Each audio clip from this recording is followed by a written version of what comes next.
Il y a une nouvelle épidémie dans le monde, qui pour l'instant est encore assez restreinte, qui est l'épidémie d'allergie à ce qu'on appelle l'alpha-gal. Et c'est une allergie qui donne une allergie définitive à la viande rouge. C'est en fait une tique américaine qui a été trafiquée pour, quand on est piqué une fois, on peut être allergique à vie à la viande rouge. C'est quand même bizarre qu'ils aient fabriqué cette allergie à la viande rouge au moment où ils veulent diaboliser les bovins. Il y a certains, c'est des méthodologistes, des médecins de santé publique derrière leur ordinateur, qui ont voulu nous faire croire que la médecine était une science exacte, que tout devait être prouvé par des analyses de laboratoire, par de la radiologie, et tout ça, c'est du pipeau. Ça est. Bien sûr, je suis pas contre ces examens, ils les aident, mais ils aident à la réflexion du médecin. Mais la médecine, c'est un art humaniste de relation avec son malade, de comprendre son histoire, sa famille, ses antécédents, de l'examiner. Maintenant, les médecins n'ont même plus le temps d'examiner leurs malades.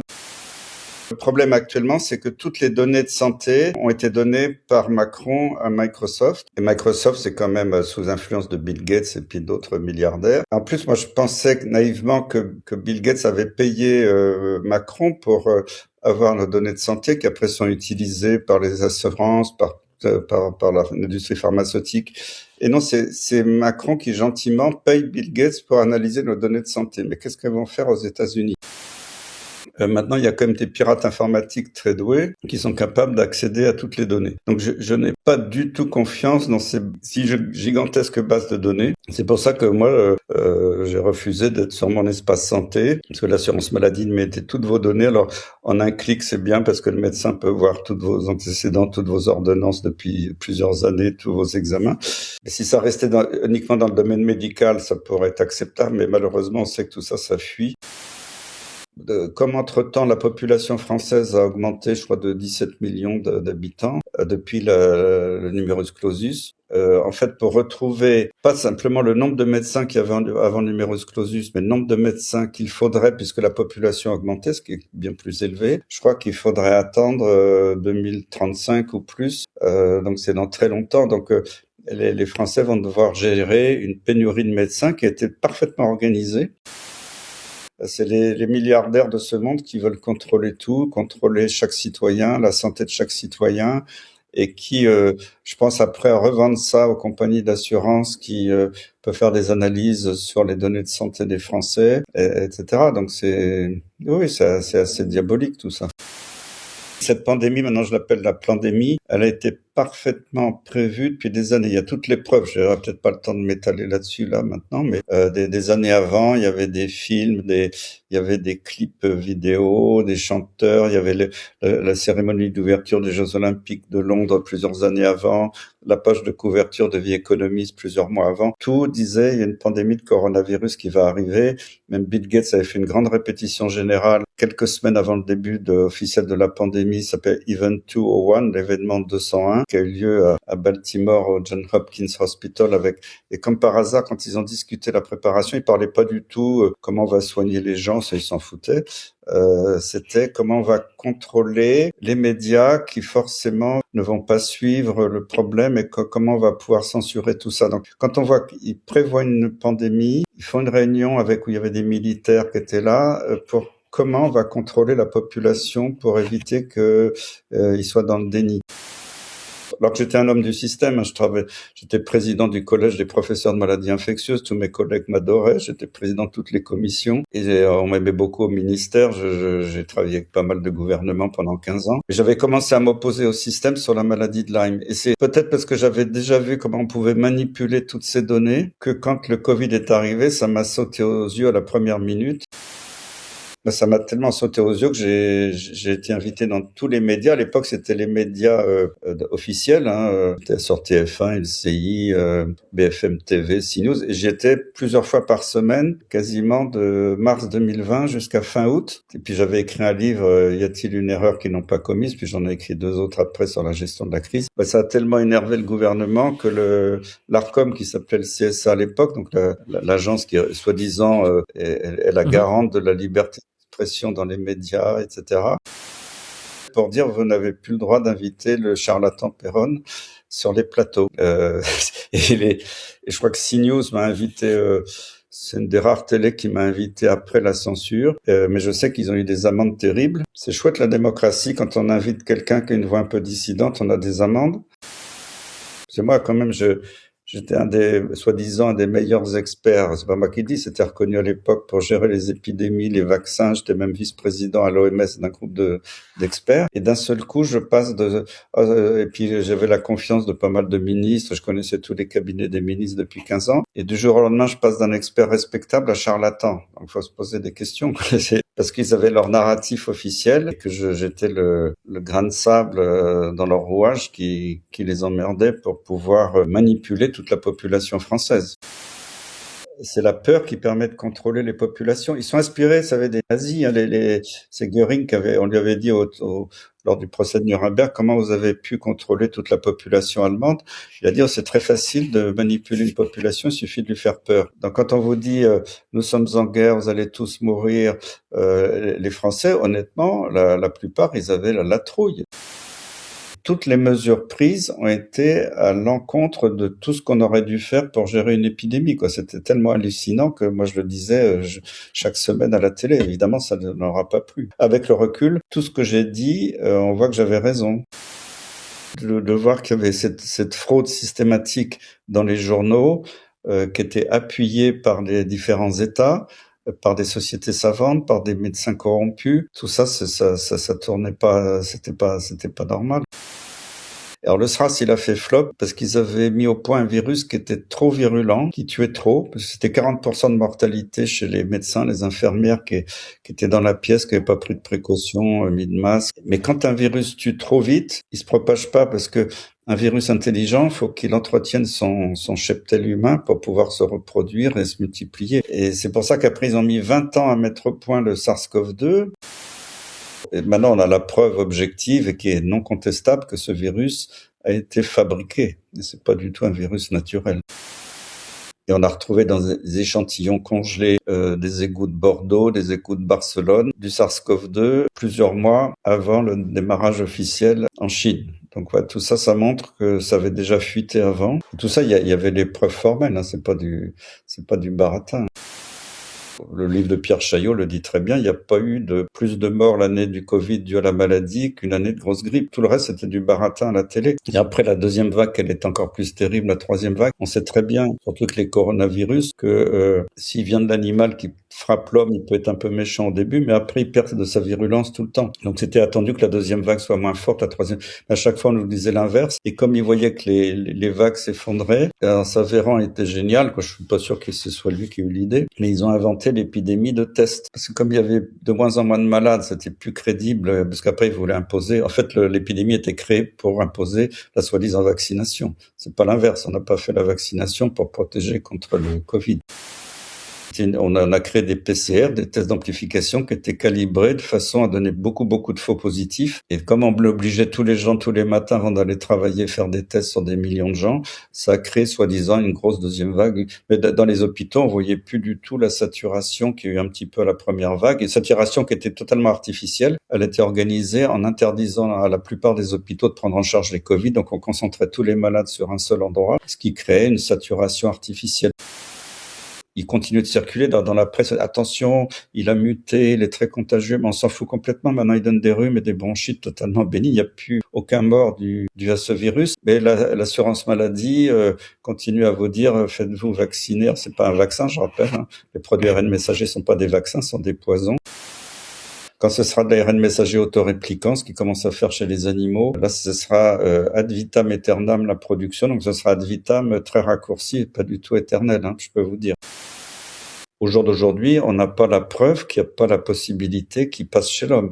Et que s'il passe chez l'homme, c'est des conséquences dramatiques. Donc, et maintenant, alors, avec la dermatose bovine, qui est encore une des grandes, je dirais, couillonnades récentes, on veut supprimer la paysannerie française, c'est ça. On est en train de mettre des normes sur les poulaillers terribles, donc il n'y a plus d'œufs dans les supermarchés parce que tous les éleveurs de volailles sont en train de faire faillite. Et alors pour l'instant, le vaccin pour les bovins est un vaccin vivant atténué, donc c'est un vaccin qui doit probablement avoir une certaine efficacité. Il n'est pas dangereux en soi aujourd'hui. Mais comme il commence à rendre cette vaccination obligatoire pour les bovins, quand l'année prochaine ils vont arriver avec un nouveau vaccin ARN messager, hop, ça sera switché vers le nouveau vaccin et là il y aura possiblement danger. Ils ont déjà commencé à casser totalement l'industrie. Ils veulent supprimer la culture française, ils veulent supprimer la paysannerie française. Et ça, c'est avec en plus le Mercosur, on va nous importer des bovins. On est en train de déforester la forêt amazonienne pour élever des bovins dans des conditions terribles. Ils sont aux hormones, aux antibiotiques, ce qui est interdit en Europe. Et le président de la FNSEA, le PDG d'une grosse boîte qui nourrit les bovins en Amérique du Sud, en faisant semblant de défendre les agriculteurs, en fait, est très content puisque ça va lui rapporter beaucoup d'argent. Et puis alors Bill Gates est derrière tout ça parce que lui, il veut diaboliser la viande rouge pour vendre les steaks synthétiques et alors soit végétariens, soit en cultivant des cellules musculaires. bovines en laboratoire, ou vendre des farines de cafard, tout ça qui coûte rien à fabriquer, qui rapporte beaucoup d'argent, qui commence à être dans les pâtisseries en France, dans les pâtisseries industrielles. C'est déjà dans les circuits, dans les supermarchés, sans que vous le sachiez trop. Ça fait un peu plus de 10 ans, je sais plus la date exacte. Il y a une nouvelle épidémie dans le monde, qui pour l'instant est encore assez restreinte, qui est l'épidémie d'allergie à ce qu'on appelle l'alpha-gal, qui est l'alpha-galactosidase, une enzyme qui est dans nos cellules. Et c'est une allergie qui donne une allergie définitive à la viande rouge. On s'est aperçu récemment que c'est en fait une tique américaine qui a été trafiquée quand on est piqué une fois, peut être allergique à vie à la viande rouge. Il y a des gens qui sont morts. Heureusement, la plupart du temps, l'allergie, elle est pas mortelle. Elle donne des vomissements, des douleurs abdominales terribles dès qu'on mange un morceau de viande. Mais c'est quand même bizarre qu'ils aient fabriqué cette allergie à la viande rouge au moment où ils veulent diaboliser les bovins et tout ça. Donc on voit qu'il y a une énorme manipulation. Alors, pour l'instant, il y a très peu de cas en France. Moi, j'en ai suivi 2 ou 3 en consultation.